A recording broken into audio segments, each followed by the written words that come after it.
What inspired you to start Wikipedia? You're going to get video of me coughing a lot because I'm sick, but I had been watching the growth of the free software movement, open source software, and I was seeing people coming together, programmers coming together online to build really amazing, very high quality software that was beginning to dominate in the internet industry. And like many people in the early days of free software, I thought, oh, it's just a toy, or it won't ever be really successful because how can you do it that way? But then I was watching it actually working quite well, and I really was interested in that, and began to realize that the free licensing model is what made it work. That the idea that you contribute code under a license that guarantees that the work will remain non-proprietary over time really inspired a lot of people to contribute. So I started thinking about, more broadly about collaboration in the internet and bringing people together to build something. And an encyclopedia just seemed like the obvious, simple thing to do. And then additionally, of course, I was very much into education as a child, and very strong reader, and I was always reading the encyclopedias and things like that. So I loved the idea. And then once I had the idea, I started thinking about it. Wow, this could really change the world. It's really an important idea. At that point of time, you really had the feeling that it could impact the world like it's done today? Maybe not as quickly, but I definitely did think that a free encyclopedia for everyone could have a major impact. And I don't even think we had the major impact yet. Not as much as we will once we're really a lot stronger in a lot of the languages that we're not strong in right now. Do you think a very strong vision really helps build a product for Oh, absolutely. Yeah, absolutely. And I think one of the reasons Wikipedia has been successful is the vision is simple and easy to communicate. Everyone can immediately see, yes, this would be good. If there was a free encyclopedia for everyone, that sounds useful, right? And everybody knows what it is they're supposed to be doing. If I say, encyclopedia article about the Eiffel Tower, everybody knows pretty much what that's supposed to be like. You've got to have a picture, and you've got to tell the history of the structure, and it makes it really easy for people to collaborate. But how did you envision so many people around the world to collaborate at a time when the internet was more so at its infancy? Well, I think mostly just because I was seeing it happen in the free software world. It's no surprise that this method of collaboration came to programmers first, because if programmers need a tool to share software, to share code, they can build their own tools, and they did. So Wikipedia, all of these programs for programmers to modify and share code and check in and out changes existed because programmers built them. Those tools didn't exist for everybody else. One of the things when I think about the future of the internet, I think about how can we collaborate on video, for example, and the tools to collaborate on video online don't exist yet, but I think they will very soon. I don't know what's going to come. Wikipedia is more about photos and articles right now. Does it have any plans to move into videos? No, not really. Video is very difficult to do collaboratively. It's very difficult to do in a neutral way. So it's something. I'm sure there'll be more video over time in Wikipedia, but that's because there's more of everything in Wikipedia over time. So. What did it take to popularize Wikipedia? I don't know. I think the simple vision helped a lot, but there was, we've never spent any money on advertising. It's just word of mouth, growth over time. Always trying to stick to the simple, correct decisions. That would have the most appeal. Do you envision Wikipedia to be an academic project only, or do you see revenue-generating capabilities? I know you have Wikia for generating. Yeah, no, I don't. I think Wikipedia needs to generate revenue to stay alive, and needs to generate revenue to achieve our broader charitable mission. I don't see advertising as being the best way to do that. I think that we can leverage the brand name and use the name in ways that are valued to bring in revenue. Academic partnerships? Maybe not academic partnerships, maybe some popular culture things. So television quiz programs, there are many different possibilities where it could bring in money for Wikipedia, but also respect community nature and where it's coming from, and help to generate more knowledge. So what is a typical day in Heavy Waste life?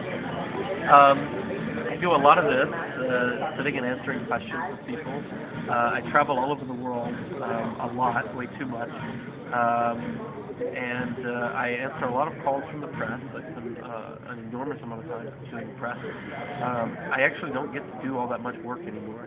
Mostly I'm promoting Wikipedia and Wikia, and really talking about these ideas. I spend a lot of time. But my other thing, recently I'm working on the search engine project, and it's like my little secret that on my laptop, I'm actually working on code for the first time in years. I'm not a very good programmer, but I'm playing around with ideas and starting to do some coding. So I probably won't do very much of that, but just wanted to lay out some demos for people so I can get real programmers to come and fix everything bad that I wrote. What was the reaction to the burgeoning growth that Wikipedia had over a period of time? Well, mostly we've just always been so busy trying to get the resources we need, buy more hardware and sell more hardware. I used to do all of that personally. That wasn't easy when I would go in. I have to go in, for a whole day at a time, basically, racking 20 new servers and connecting everything and testing the network. Just over time, it's been really a constant process of dealing with new things as they come up. But wasn't there, no time to party? Not too many parties. There are a few. We had a really fabulous party in Berlin when Germans were the second language to pass 100,000 articles, so that was a good party. Somebody. So I just recently I've gotten to know Bono a rock star. Something like, "Wow, you're a rock star," Yeah, but I see all these girls coming to you. All my fans are guys. So it's not the same as being a real rock star.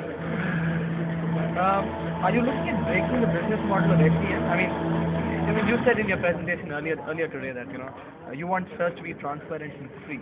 Yeah. So I think search engine optimization it's kind of a bad word for a lot of people, with good reason. A lot of it is pretty questionable techniques to try to get higher ranking in search engines and to try to defeat their efforts to bring people the best websites. On the other hand, a lot of good SEO involves good web design, just making sure that you're designing a useful website so that people can find information, and there's nothing wrong with that. I definitely would say that there's something broken about a system where so much money is spent trying to game the system.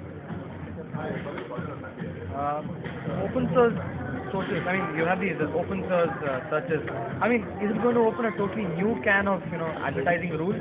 I'm just assuming that once you think... Probably a whole new can of everything. A lot of this hasn't been really designed yet.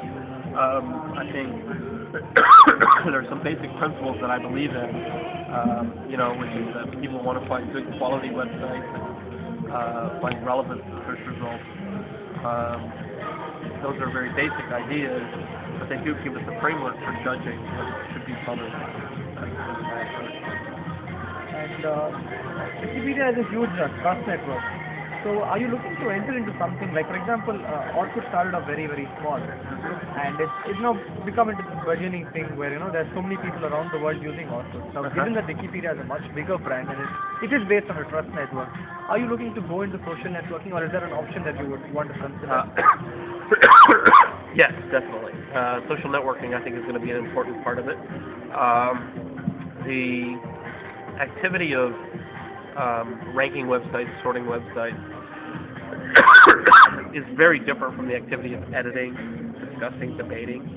It's a lot less interactive, and I think you really therefore need a lot more tools to help you decide who to trust and who not to trust. And I think that a lot has been learned from successes and failures. Orkut, Friendster, even MySpace. In the U.S., Facebook is enormously powerful and very popular.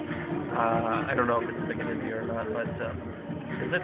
No, I guess Facebook is one that requires educational No, Facebook, yeah. Since it requires the educational domain names of Yeah. US university, I don't think it's popular. Yeah, it's not popular here. Yeah. They've recently dropped that requirement, but I made it open to all. yeah, it's kind of open to all, so it's still very university kind. Well, in any event, but we've learned a lot about how to do trust networks, how to do social networks in a way that's useful to people, and I think there's some useful techniques there, for sure. And information verification and abuse management. How is Wikipedia able to handle this, given the fact that I just saw that there were like 30,000 hits per second, and you have so much of content that's coming into the site. Well, so one of the interesting things about communities is that communities inherently scale. We know this because you can go from a very small village of just a few houses to a huge city, and it isn't top down, right? All these different